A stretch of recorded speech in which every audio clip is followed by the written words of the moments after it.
Alrighty, today heathens, we have I don't know, Moses is gonna bring in some crickets and then he's gonna kill some beasts and then he's gonna basically put, I don't know, like a tarp over Egypt or something to block out the sun. I don't know what's going on today.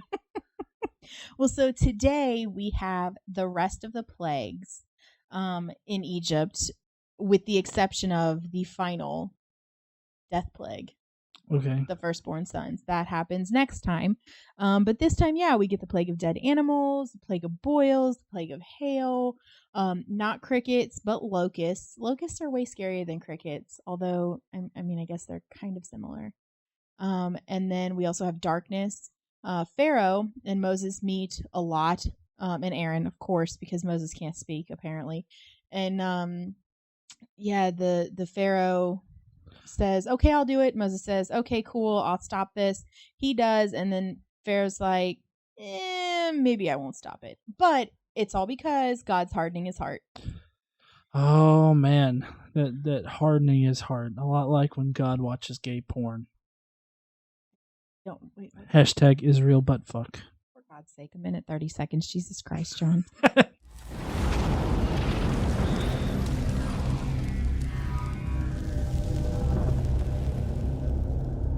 Hey heathens, how you guys doing? I appreciate you joining us yet again for another daily Bible podcast. And we, like we outlined before, we're going through the rest of the plagues minus the, the capstone to it being the death of all the firstborn children.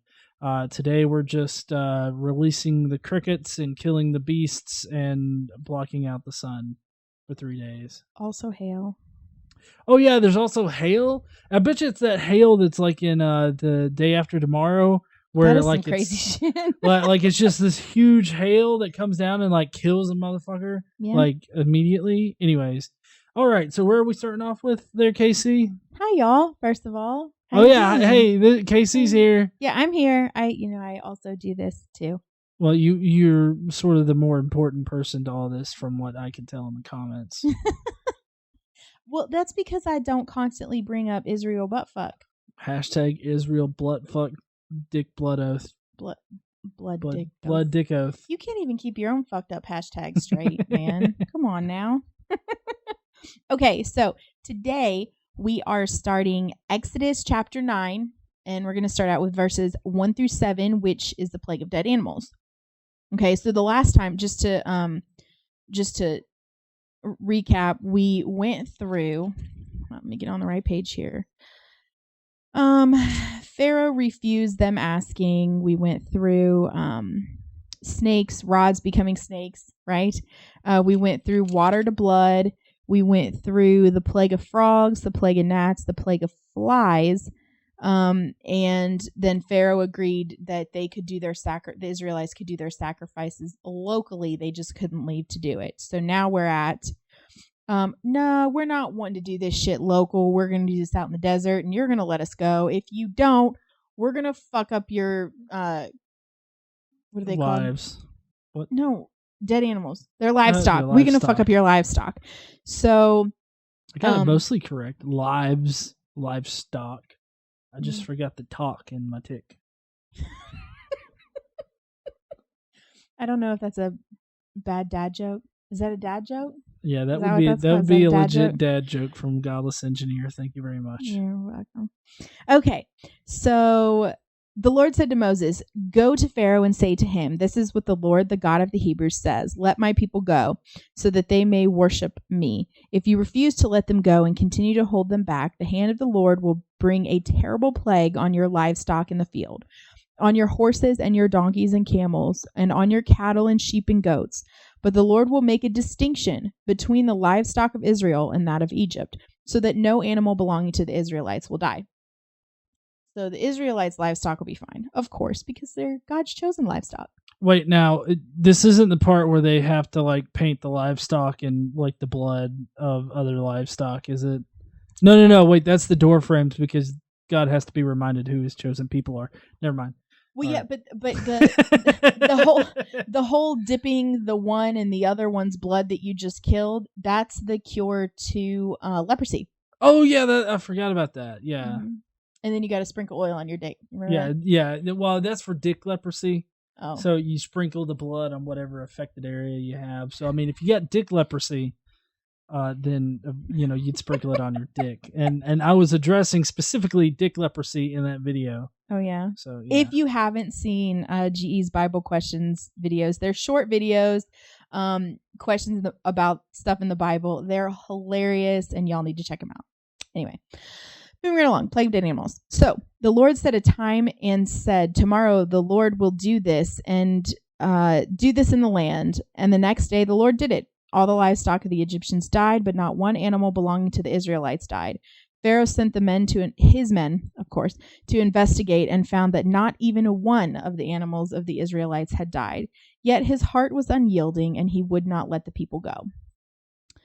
So the Lord said to Moses and Aaron, take handfuls of soot from a furnace and have Moses toss it into the air in the presence of the Pharaoh. Yeah, we're going to throw ashes on this bitch. That should teach him. Wait, now, God, you want me to get ashes and just sort of toss it up like it's fucking confetti? Is that what you want me to do? Yes. Is somebody going to burst up out of the ground being like, surprise, you're fucked? No, so here's what's going to happen. It will become fine dust over the whole land. Apparently, if he tosses it in the presence of the Pharaoh, it will scatter over the entire land. Because that's how physics works. Well, yeah, a handful of dust, sure, it could cover the entire land. You can have it cover the entire land, but it's going to be thin as fuck. You're not going to be able to tell a handful of dust has covered the entire land. I don't know. That's just ridiculous. I know that we're dealing with magic here, and you should not try to apply any kind of reality to this situation, right? Because it's a metaphorical story. It's a myth meant to teach certain things. But still, people regard this as history, and it's just ridiculous. You throw something up in the air, like dust up in the air, and it's got a scatter pattern that's predictable. Well, dirt. I know this is dust from a furnace, but if you throw dirt up in the air and toss a rib in the dirt, you know what you get? A woman. No, that's it's called a baker. Oh, funny. Another dad joke. Okay. So when he throws the soot up in the air, festering boils will break out on men and animals throughout the land. Apparently the women's are safe. So wait, just dust from the furnace causes boils? Yeah. If I go and get some dust from a furnace, I don't know where the fuck a furnace is here in North Alabama, but if I were to go get dust and throw it in the face of somebody, would they break out and boils, or is this a specific God magic kind of thing? No, that's not he's not saying that's how soot works. He's just saying it's going to be, basically he's creating a scene, he's giving us some flair. Because, it's God. So he could just be boil, point his lightning dick and zap, right? So I got that from you. Hashtag lightning dick. So, technically, well, not technically, but based on the story, God doesn't need soot to create boils, right? It's for flair. Well, right, but that's the whole point. He's dressing something up that he doesn't need to dress up. But God's like, hey, go get this dust, throw it up in the air like a dipshit, and just be all magical for the story, please. Maybe it will. You know what? I wonder if it causes boils on his snake rod. Can you just imagine? It's like, oh no, honey, I didn't sleep with that whore from down the road. No, that's just, I got a little bit of dust on my dick. That's all that is. Don't worry about that. It was some of that magic God dust that got on my dick. Don't worry about it, honey. Well, so because it says man and animals. So I just, it brought me back to the whole snake thing. Anyway, let's move on from that. So they took the soot from the furnace, stood before Pharaoh. Moses tossed it into the air, and festering boils broke out on men and animals. The magicians could not stand before Moses because of the boils that were on them and on all of the Egyptians. But the Lord hardened Pharaoh's heart, and he would not listen to Moses and Aaron, just as the Lord had said. So we get the next plague. Ready? Oh, let me guess. The next plague is the crickets? No. Fuck. Okay, I'm failing this whole 10 plagues thing. What's next? So then the Lord said to Moses, get up early in the morning, confront Pharaoh and say to him, this is what the Lord, the God of the Hebrews, says. Look, I just guessed it was going to say that because I had to turn the page. But of course it said it because they repeat all kinds of shit in this book. Let my people go so that they may worship me, or this time I will send the full force of my plagues against you and against your officials and against your people, so you may know that there is no one like me in all the earth. For by now I could have stretched out my hand and struck you and your people with a plague that would have wiped you off the earth. But I have raised you up for this very purpose. So what's interesting here is that God is torturing these people. Granted, yes, they have, according to the Bible, sinned. The Egyptians have sinned against the Israelites, his chosen people. But God is purposefully hardening Pharaoh's heart, hardening the officials' hearts, so that no matter what Moses does or shows them, it's not going to work. This is fucking diabolical. Mm-hmm. Like, he's like, hey, go do these magic tricks and see if they'll listen to you. I mean, they're not going to listen to you because I make it to where they won't listen to you so we can keep torturing these fucks, right? Well, that's because God loves torture, and he loves torturing Egyptians. So all you Egyptian Christians out there, just remember. Are there Egyptian Christians? I'm sure there's Egyptian Christians. Yeah, maybe. But you wonder why, like, there are Muslims in Egypt. So I don't want nothing to do with that fucking. Of course, it's the same God. So I mean, the Abrahamic God is the same God for Islam as it is You gotta. Christianity. What you really got to worry about is that one Osiris fuck that's out there that believes in Osiris, and then he's like, "Yeah, I just keep that shit to myself. I don't want to." You fucks take religion way too seriously. So, I have raised you up for this purpose. That I might show you my power, and that my name might be proclaimed on all the earth. You still set yourself against my people, and you will not let them go. Therefore, at this time tomorrow, I will send the worst hailstorm that has ever fallen on Egypt. Hailstorm. From the day it was founded until now, give an order now to bring your livestock and everything you have in the field to a place of shelter, because the hail will fall on every man and animal that has not been brought in and is still out in the field, and they will die. The officials of Pharaoh, who feared the word of the Lord, hurried to bring their slaves and their livestock inside. But those who ignored the word of the Lord left their slaves and livestock in the field. Then the Lord said to Moses, stretch out your hand toward the sky, so the hail will fall all over Egypt, on men, on animals, on everything growing in the fields of Egypt. When Moses stretched out his staff toward the sky, the Lord sent thunder and hail, and lightning flashed down to the ground. So the Lord rained hail on the land of Egypt. Hail fell and lightning flashed back and forth. I don't know why we have to. This is really shitty descriptors here. Well, I mean, you also have to take into account that when this was written, of course, there's going to be shitty descriptors, and I mean, this all just seems really bloated storytelling stuff. Well, like this is not how history is written. So, no, this isn't how history is written at all, and this isn't how this is horrible. So. It was the worst storm in all of the land of Egypt since it had become a nation. Throughout Egypt, hail struck everything in the fields, both men and animals. It beat down everything growing in the fields and stripped every tree. The only place it did not hail was the land of Goshen, where the Israelites were. Golem was cool. My precious. Right? It was.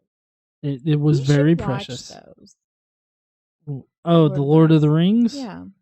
Yeah, it's much better storytelling than the Bible. So well, that's true. That's true. And I mean, we have like all 12 discs of it. We do. All of the extra footage and everything. All the things. All the things. All the things. I bought the box set because... Nerd stuff. Yeah. So, now we've had hail all over the land. Oh, hail. Oh, hail. So, Pharaoh, of course, is like, go get that bitch Moses, right? Also, I have a question that I was thinking during this previous section, and I sort of forgot as I was reading. Why does God need Moses to put his hand out? Moses isn't magic. God is magic. So why does God need Moses, one, to speak for him, or Aaron for that matter, because Moses technically isn't the one speaking, Aaron is. But why does God need Moses or Aaron to speak for him or put his hand out or put on the show? Why does he need a human person to put on the show for him? Obviously, he can do this shit himself. So what is the purpose? In the story, what's the purpose? What's the purpose? The purpose is the whole idea that God uses people as instruments in order to do his will. Like makes Moses a hero, essentially a hero of the people. Well, it does. I mean, Moses is also supposed to be a prophet with a direct link to God. It's the whole idea is that not everybody has a direct link to God, only like prophets and specific people like that. Like you go on from here and you have other prophets on down the way, like Elijah and Elijah. Like those are prophets. You have Samuel, who's also a prophet who directly communes with God. It's always, but in reality, what I think it is that it's the way that they explain why God isn't apparent to everybody, and not everybody can commune with God or get direct messages from God. That would make the story better. Like, it would make the story better if everyone had a direct connection. Like, if everybody could just have a chat with God, like, that would make it better. Because it would be actual fucking evidence. Right. But then that wouldn't actually be... It would be more This would be mythological now, right, if that was the case. Because you're right. I'm with you. They can't have it to where everybody can talk to God. Only prophets can talk to God, and you don't know who the prophets are, right? Right. So, because if everybody could talk to God, then nobody would believe it if they couldn't talk to God. Right. That makes sense. Okay. Fair deal. See, you're useful. Yay! I'm not just here for dick jokes. All right, so now Pharaoh reneges again. He summoned Moses and Aaron. This time I have sinned, he said to them. The Lord is in the right, and I and my people are in the wrong. Pray to the Lord, for we have had enough thunder and hail. So wait a second. You're going to sit here and tell me that an Egyptian who believes in fucking Osiris and shit, mm-hmm, and it believes in the Egyptian mythologies and stuff like that, right, is sitting there saying, oh no, praise your Lord. Yes. Praise your God, because he's obviously fucking real and my shit's not real. Like, well, so what he's saying is he's not saying I'm going to pray to your God. He's saying you pray to your God to stop this shit. Well, he's not really saying yours is real and mine is not. He's admitting, I think here he's admitting that theirs is real. I don't think that's saying anything about his, because he's not abandoning his for Abrahamic. Well, okay, I can buy that, because the Jew, like legit Jewish faith, mm-hmm, believes that, or at least how it's purported in the Old Testament is, mm-hmm, that they knew other gods existed, but like the Israelites were specifically worshiping that God. Yeah, for a long time in Abrahamic religion, other gods were understood and accepted, like not worshipped, but they didn't discount the fact that they were there. Right. It's along the lines of like the whole Greek mythology kind of thing. Like, mm-hmm, imagine like a pantheon of all the gods that existed. Well, these fucks just happened to pick Yahweh in order to praise. Right. Eventually, throughout time, it became, oh no, there's only one God. All the other gods are, fake and mythological and stuff. Right. But originally, to the Jews, other gods existed. Mm-hmm. They did. I did more academic kind of thing instead of like the dick joke shtick. Yeah, I'm proud. I'm very proud of you. Baby steps. Okay, so Pharaoh says, pray to the Lord, for we have had enough thunder and hail. Wouldn't that be horrible? Mm-hmm. Terrible. Apparently I need more coffee. You ready? I will let you go. You do not have to stay with me any longer. Moses replied, when I have gone out of the city, I will spread my hands in prayer to the Lord. The thunder will stop and there will be no more hail, so that you may know that the earth is the Lord's. But I know that you and your officials still do not fear the Lord God. And for some reason, it was important to put in parentheses here, the flax and barley were destroyed, since the barley had headed and the flax was in bloom. The wheat and spelt, however, were not destroyed because they ripen later. Okay, thanks. Like, we have to caveat the fact that not all the crops were destroyed because they hadn't bloomed yet. Okay, this is kind of like the thing. Was it last week where it's like Moses was 80 and Aaron was 83, or Aaron was 80 and Moses was 83, or whatever? I mean, it's what is it? Superfluous information. It's just extra information that doesn't need to be there, but it is. And it's totally out of place. It's not even that it's extra that you don't need to know. It's just like stuck in there for no fucking reason. Mm-hmm. So Moses left and went out of the city. He spread his hands toward the Lord. The thunder and the hail stopped, and the rain no longer poured down on the land. When Pharaoh saw that the rain and hail and thunder had stopped, he sinned again. He and his officials hardened their hearts, so Pharaoh's heart was hard, and he would not let the Israelites go, just as the Lord had said through Moses. So God said what he was going to do, said he was going to prevent Pharaoh from doing the right thing, and then celebrates the fact that Pharaoh did what he made him do. Right? Sounds right. Like, I'm the all-powerful, yay. Mm-hmm. I don't know if he wants like a proverbial God cookie. Oh yes, God always wants a cookie for doing normal. Do you think hell is God's oven?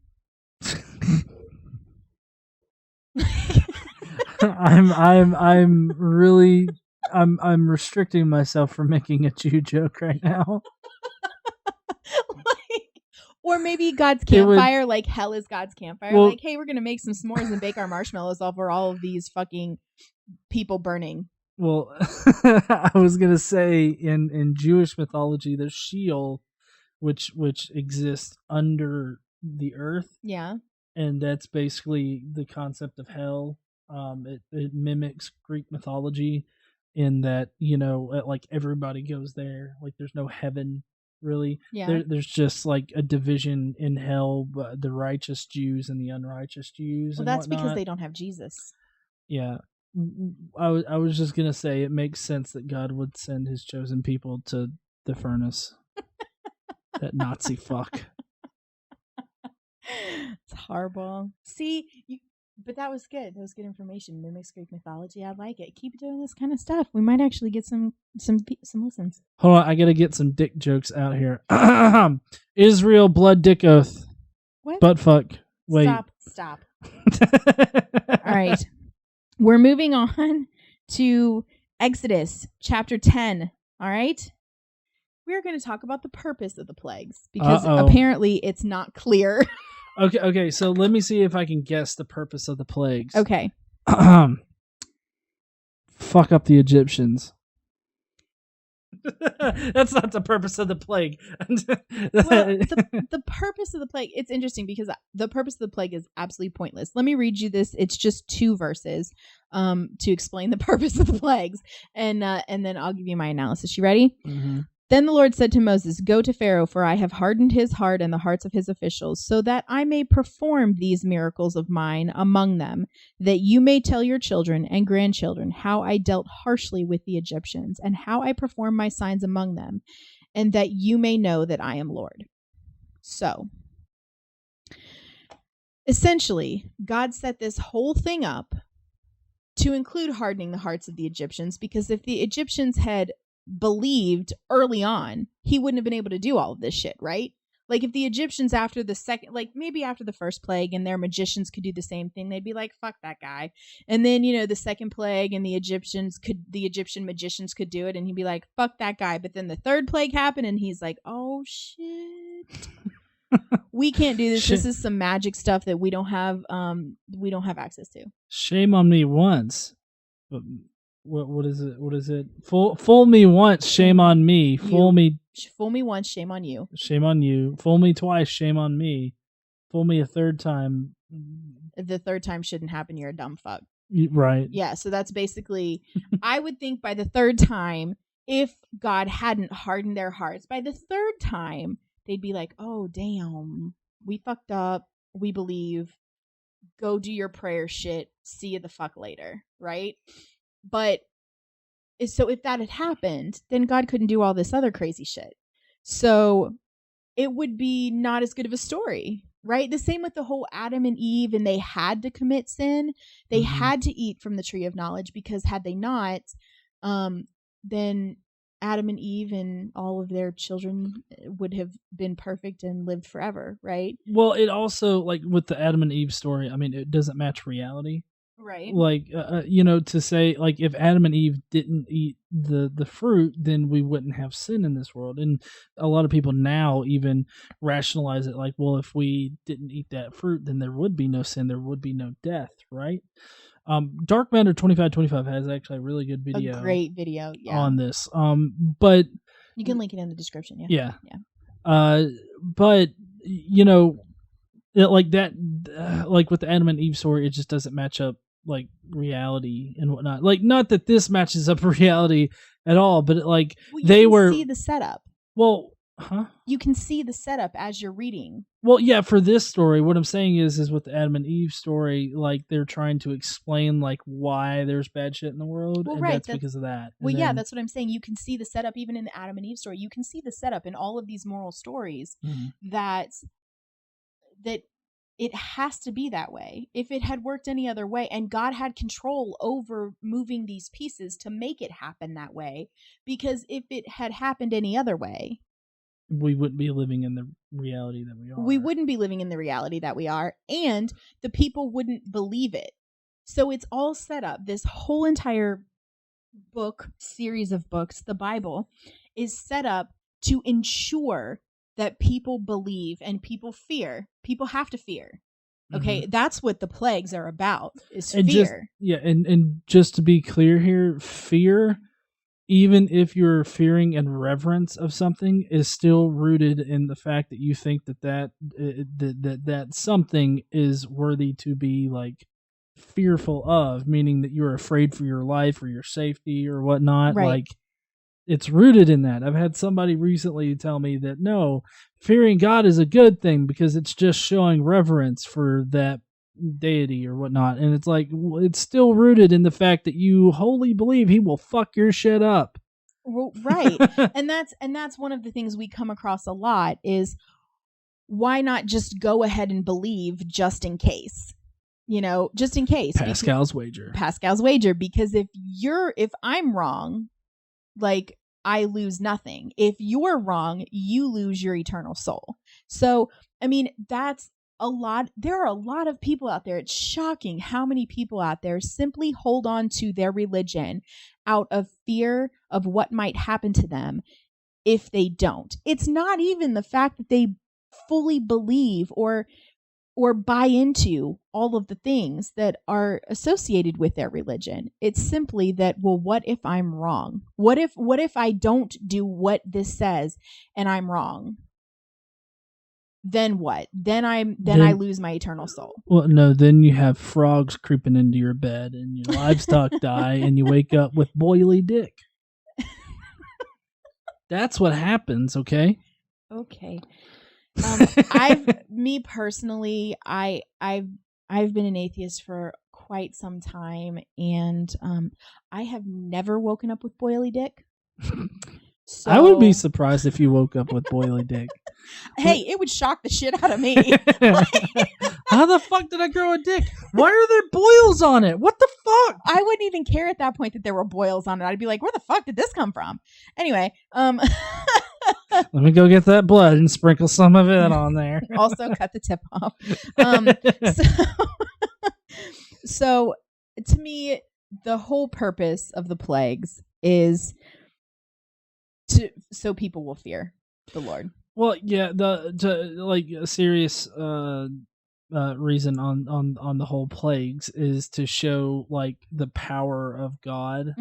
And which plays into your to incite fear. To incite fear, to get them to believe. It's like, well, okay, because the whole setup to it was that the Jews had been enslaved and they had started losing faith in God, and so God needed somebody to, show that he was still around.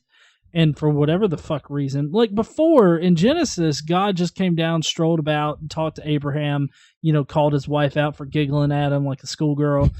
And that was a good story. Yeah, and then went and destroyed Sodom. Like, I don't understand why God just couldn't come down in his red robes, whatever the fuck he has, and been like, listen, you guys need to go into the desert for 3 days. I'm going to go and talk to Pharaoh, and I'm going to shove his head up his ass, and y'all just go ahead and go now, because that's how shit's going to happen. Well, yeah, and it's interesting because in Genesis, God and his angels walked the earth all the time. Oh, yeah. But that has not happened for over 400 years. Right. Mm-hmm. Because reasons. Yeah, we don't have there are no explanations for this that I know of. If you know any explanations of why God and his angels stopped roaming the earth between Genesis and Exodus, please put that in the comments. Thank you. Okay, you ready to move on? Yes. So Moses and Aaron went to Pharaoh. Again, of course, because that's they just need to have like some sort of device that transports them from wherever the fuck they are to wherever the fuck Pharaoh is, because this is ridiculous. They can't figure out fucking phones, and you want them to have a transporter, like a goddamn Star Trek kind of level transporter thing. They can't figure out a string, like the two cans with the string, and they can't figure out sound vibration. They don't have cans. Well, no, they don't have. No, they don't have cans, but I mean, they have like gourds, like just a fucking cup. It doesn't have to be a metal can. Okay, so this is what the Lord, the God of the Hebrews, says. How long will you refuse to humble yourself before me? That's another thing I don't like about this fuck, is that the Abrahamic God, like, demands worship and reverence and fear, and like you have to throw yourself, the ego of this guy, right? Why does he have to be such an asshole? Asshole's gonna asshole, honey. It doesn't matter. It doesn't matter if, it doesn't matter who you are, what you believe in. Asshole's gonna asshole. Okay. Let my people go, so that they may worship me. If you refuse to let them go, I will bring locusts into your country tomorrow. They will cover the face of the ground so that it cannot be seen. They will devour what little you have left after the hail. Oh, maybe that was the point of the wheat and spelt were not destroyed from the hail. Maybe that was the point of that, because the locusts are then going to destroy that, maybe. So anyway, sorry, sidebar, squirrel. So they will devour what little you have left after the hail, including every tree that is growing in your fields. They will fill your houses, so that all of your officials and all of the Egyptians, something neither your fathers nor your forefathers have ever seen from the day they settled in this land until now.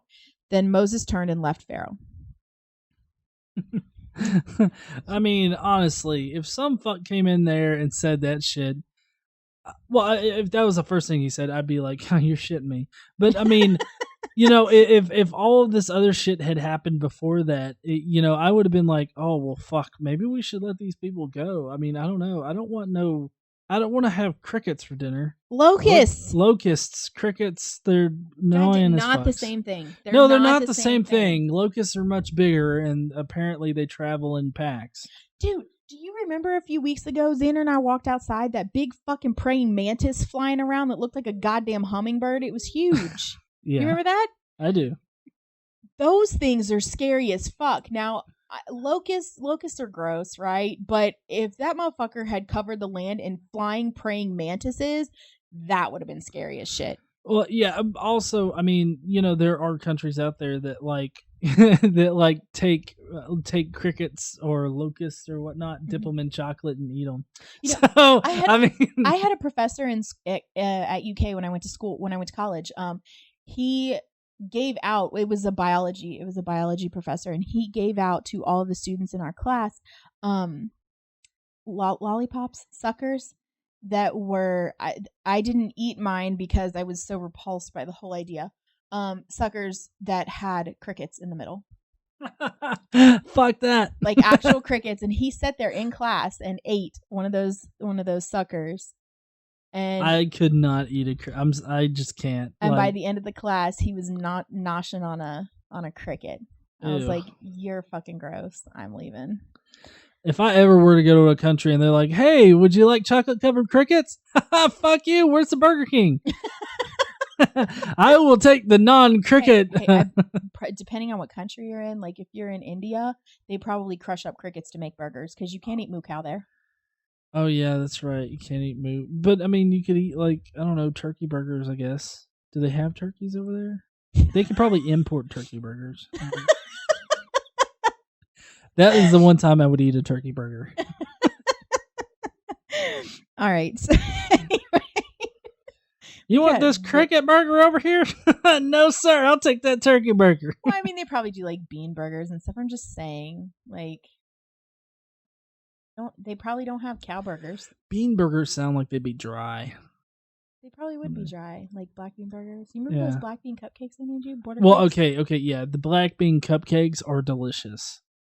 Yeah, so. They were pretty good. They were a little overcooked, so they were a little bit crumbly and dry. But, you know, I can make another attempt at those. Okay. Sorry, we got super fucking sidetracked. Okay, so Pharaoh's officials said to him, "How long will this man be a snare to us? Let these people go so that they may worship the Lord their God. Do you not yet realize that Egypt is ruined?"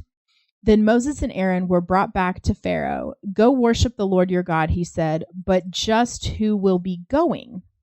Moses answered, "We will go with our young and old, with our sons and daughters, with our flocks and herds, because we are to celebrate a festival to the Lord." Pharaoh said, "The Lord be with you. If I let you go along with your women and children, clearly you are bent on evil. Nope, have only the men go and worship the Lord, since that is what you have been asking for." Then Moses and Aaron were driven out of Pharaoh's presence. So just a reminder here to all of our lovely listeners. Moses and Aaron are only asking for a 3-day vacation to go out into the desert and then come back and continue building. Yeah. There are no projects in history that can't wait 3 days. Like, you know, projects that they were doing or whatnot, building like, you know, bricks, statues. And, it would be fine. It's not like they're, you know, doctors and shit. And it's like, oh yeah, you're going to be without doctors. The entire city is going to be without doctors for the entire 3-day span. Like, I think that would be a little much. But I mean, they're all slaves. They're brick builders and shit like that. Like, you know, farmers and shit. So you want to go out into the desert and have a festival? Go on ahead. Have your Bonnaroo out there in the desert. And I hope you don't die of thirst. Yeah, it is only for 3 days. That's all they were asking for was 3 days. So, which wasn't exactly true, but in any case. So Pharaoh drove Moses and Aaron out. So the Lord said to me, hold on, can you imagine him driving them out, just taking like staffs or whatnot, be like, ha-sha-sha, ha-sha-sha, get out of here, ha-sha-sha. Shoot, get on out of here. All right. So the Lord said to Moses, "Stretch out your hand over Egypt." He didn't even warn him about this shit. Ready? "Stretch out your hand over Egypt so that locusts will swarm over the land and devour everything growing in the fields, everything left after the hail." So Moses stretched out his staff over Egypt, and the Lord made an east wind blow across the land all that day and all that night. By morning, the wind had brought the locusts, and they invaded all of Egypt and settled down in every area of the country in great numbers. Never before had there been such a plague of locusts, nor will there ever be again. They covered all of the ground until it was black. They devoured all that was left after the hail, everything growing in the fields, all the fruit of the trees. Nothing green remained on any tree or plant in all the land of Egypt. Pharaoh quickly summoned Moses and Aaron and said, "I have sinned against the Lord your God and against you. Now forgive my sin once more and pray to the Lord that to the Lord your God to take this deadly plague away from me." Moses then left Pharaoh, prayed to the Lord, and the Lord changed the wind to a very strong west wind, which caught up the locusts and carried them into the Red Sea. Not a locust was left anywhere in Egypt, but the Lord hardened Pharaoh's heart, and he would not let the Israelites go. So wait. So Pharaoh's like, pray to your God to get him to remove these. God removes them. They go back and it's like, nope, still fuck your God. Yeah, but that's God's fault. Well, no, I know that, but what I'm saying is that it seems really illogical in the storyline here for him to be like, "Oh, go tell your God to remove him." God removes him, and then he's like, "Nope, still fuck all of you and your God." And this happens like 6 or 7 fucking times. Yeah. Yeah. This is a ridiculous fucking story. It's ridiculous. So continuing, then the Lord said to Moses, "Stretch out your hand toward the sky, so that darkness will spread over Egypt, darkness that can be felt." So Moses stretched out his hand toward the sky, and total darkness covered all Egypt for 3 days. Ding, ding, ding, ding. Magical Bible number. Mm-hmm. If you've been keeping up, 3 is a magical Bible number. So no one could see anyone else or leave his place for 3 days, yet all the Israelites had light in the places where they lived. So basically, Golem was lit, but I'm not sure how. So like fucking Egypt couldn't light torches or some shit? Like, or was there a hole in this proverbial god dome that showed light on the Israelite town? I have no idea, but have you ever been in complete pitch black? Well, like no. Complete darkness. Well, no. I mean that's. I mean, having the entire world being complete, like not even on a new moon night, is it completely dark outside? Like it's really dark outside, but it's not completely dark outside. No, but I have. So if you go, you know where Cathedral Caverns is? Yes. It's not too far from here. So in Cathedral Caverns, you walk about a mile down to the very end of the cavern. It's awesome, first of all. It's really, really super cool, and it's misty in there. It's very, very neat. If anybody lives in the North Alabama, Tennessee, Georgia kind of area, you should go to Cathedral Caverns. It's awesome. But you go down there through the tour, and you all get to the end, and you're standing at the very end of the cavern, and they shut off all the lighting. You can't see your hand directly in front of your face. It is really, really disconcerting. Like it really is upsetting, kind of. I don't know. It just makes you very uncomfortable. Especially when you start hearing the clicking sound from the other side of the room. Okay, I would think I would die. I think I would probably piss myself. Yeah, it's really awkward. It's super awkward. But anyway, so now Pharaoh's like, I think I might have to partially give these people what they want. So he summoned Moses and Aaron and said, "Go worship the Lord, even your women and children." What? How could he go and worship the Lord? I guess after the 3-day thing, or was it in darkness for 3 days? Because at that 3rd day mark, that's when Pharaoh sent for Moses. In the lineage of the story, I'm going to have to say it took 3 days for Pharaoh to summon Moses. Okay, how did he summon Moses? I mean, if you cannot see whatsoever, I have no idea. I mean, I don't understand how they'd be able to navigate around anywhere. Seems like you'd trip over one of those baskets that has the cobra in it and the fuck over there with the flute. Like, I think that you would trip over something like that and you'd be fucked. Well, so let's just give them the benefit of the doubt that they use torches. Okay. We'll just fill in a plot hole there to satisfy you. Okay. So the Pharaoh summoned Moses, "Go worship the Lord. Even your women and children may go with you. Only leave your flocks and herds behind." So Pharaoh is afraid. Here's the deal. Pharaoh is afraid, rightfully so, that these people will leave with all of their herds, all of their livestock, all of their possessions, and they won't come back. And then he'll lose his workforce, right? So legitimately, he's afraid he's going to lose his workforce. But in the process of this, he's lost everything in Egypt. So what fucking difference does it make? Of course, now he's going to need people to rebuild it, right? These Jews are pretty important to him. So Moses said, essentially, thanks, but no thanks. Fuck your couch. No. You must allow us to have sacrifices and burnt offerings to present to the Lord our God. Our livestock, too, must go with us. not a hoof is to be left behind. We have to use some of them in worshiping to the Lord our God, and until we get there, we will not know what we are to use to worship the Lord. But the Lord hardened Pharaoh's heart, and he was not willing to let them go. Pharaoh said to Moses, "Get out of my sight. Make sure you do not appear before me again. The day you see my face, you will die." "Just as you say," Moses replied, "I will never appear before you again." Now, this is the beginning of Exodus chapter 11. So I really don't understand the purposes. Maybe you can help me out, GE. The Lord said to Moses, I will bring one more plague on Pharaoh and on Egypt. After that, he will let you go from here.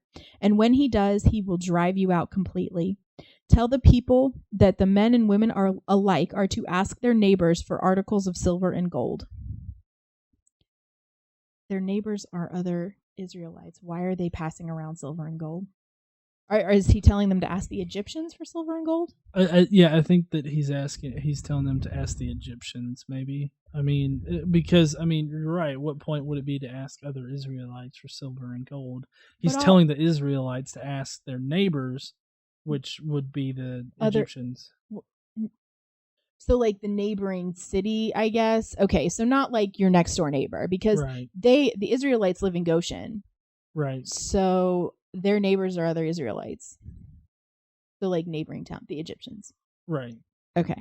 And it also says in parentheses here afterward, the Lord made the Egyptians favorably disposed towards the people, clearly because they beat them, and enslaved them. And Moses himself was highly regarded in Egypt by Pharaoh's officials and by the people. Another one of those. Here, let's put some information that doesn't mean anything and doesn't apply to anything that's going on right now. Right. Which, I guess they respect him. It's that whole idea of fear, though. I guess I could see the point here, because they respect him because they fear him, because every time he's like, "Oh, I'm gonna bring locusts," they're like, "No, he's not gonna bring locusts," and then fucking locusts come. It's like, well, goddamn. maybe we should listen to this fuck. Yeah. So I don't know who Moses is talking to at this point, because he's not talking to Pharaoh, right? Maybe other Egyptians. So anyway, Moses said, "This is what the Lord says. About midnight, I will go through Egypt. Every firstborn son in Egypt will die, from the firstborn son of Pharaoh who sits on the throne to the firstborn son of the slave girl who is at her handmill, and all the firstborn sons and all the firstborns of the cattle as well." So like all the fucking cows, the firstborn cows? Yeah. And that's dumb as fuck. All right. Like, I don't have a problem with the firstborn kids, but the firstborn cows, that's a fucking line I have to draw. No, I'm just kidding. It just seemed odd. There also, I thought all the cattle were dead. Like the plague of the beasts killed every single livestock except for the Israeli livestock. Right. I'm not sure, but they apparently obviously plot hole. Well, obviously it's a plot hole, but I'm guessing they're insinuating that there was some livestock that was unaffected, maybe? I don't know. No, not according to the earlier section. The earlier section said... Well, no, that's what I'm saying, is that it's an obvious plot hole, but now here they're saying that not all cattle were affected. It's a contradiction. Yeah. In the Bible? So there will be loud wailing throughout Egypt, worse than there has screaming bitches. I swear to Christ, worse than there has ever been before or ever will be again. But among the Israelites, not a dog will bark at any man or animal. Well, that's pretty impressive. Nowadays you got to get one of those electrical collars and shock the shit out of the little fuckers, or just not have pets. Yeah, that one too. Or you could be sociopathic and shock the shit out of them. Okay.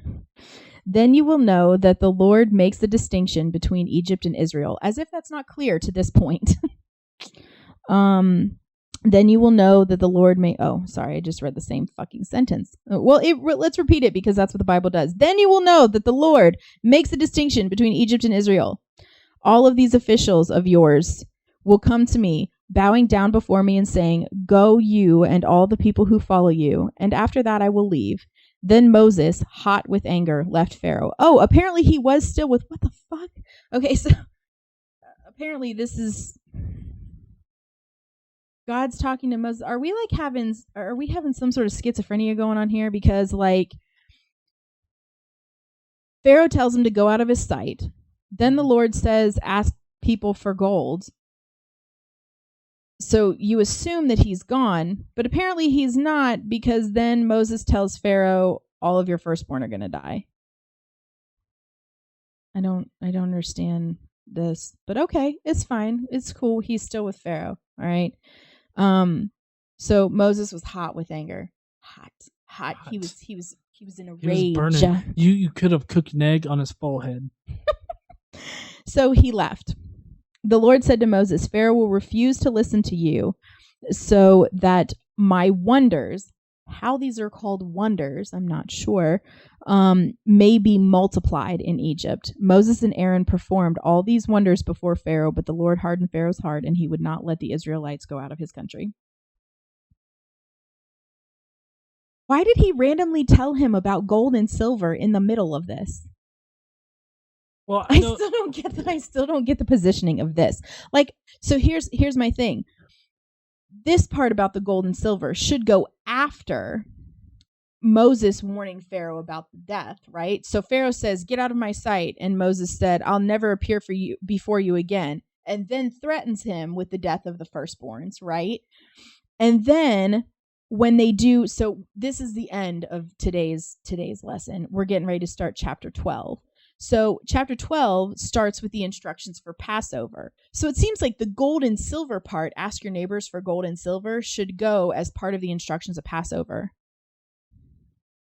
Well, maybe, but I think that I really don't know how this is being presented here, because it seems like Moses would have left, told the Israelites, not to. Well, I know. I think that he's left Pharaoh after that point, and he's telling the other Israelites what will happen. Yeah, so that's what I'm saying. He leaves Pharaoh after he tells them about the firstborns. Huh? He leaves Pharaoh after he tells him about the firstborns. Right here. So he says, "Go you and after that I will leave." Then Moses, hot with anger, left Pharaoh. So Moses left Pharaoh right here. He warned Pharaoh about the firstborn shit. But that's what I'm saying, is the Exodus chapter 11 verses 1-3 about the gold and silver. Yeah. That just doesn't belong there. It belongs afterward after he leaves Pharaoh and is instructing the Israelites about Passover and to prepare to leave. You're saying that the story in the Bible that has magical shit happening all over the place doesn't make sense? Yeah. Okay. Mm-hmm. That's what I'm saying. All right. Well, next time we're going to be going over Passover and, the death of all the firstborn, which is a way that we can know that this is like a parable, because it frames the story. Yeah. Oftentimes parables are told like this, like Moses is born with the death of all the firstborn Jewish kids, mm-hmm. right? And so then it concludes with the death of the firstborn Egyptians. Right. And Moses, before it was the death of the firstborns, but then Moses leaves, mm-hmm. eventually. And then at the end, it's death of the firstborn of the Egyptians. See, this is kind of a thing in storytelling called reflection. Mm-hmm. It's reflected. So the very beginning, it's the Jews being killed, firstborns being killed, and then Moses leaving, and then this is the Egyptian sons being killed, and Jewish, and Moses is once again fleeing, but not fleeing fleeing out of Egypt instead of being sent to the Egyptian people. Right. They're fleeing he's actually leaving Egypt. Yeah. So some other things we're going to talk about when we talk about Passover is there's instructions to the Jewish people from God about their calendar year, how to set up their calendar, that Passover will be an annual celebration. He gives them instructions for how to set up their new life outside of the Egyptian social structure. Yeah. Mhm. And prepare them for walking around for 40 years in a desert. For some reason. Yeah. So next time will be interesting. We talk about the importance of the Exodus, why this is important. We talk about unleavened bread. We talk about how Israelites will deal with their firstborn child, and it's interesting. It's an interesting chapter next week. Well, an interesting session next week. We go over a couple of different books here. Awesome. Well, I can't wait to talk about the death of small children once again from the Bible. And I guess we will see you heathens next week. Don't forget, stand up and use your voice. We'll see you guys later. Bye, y'all.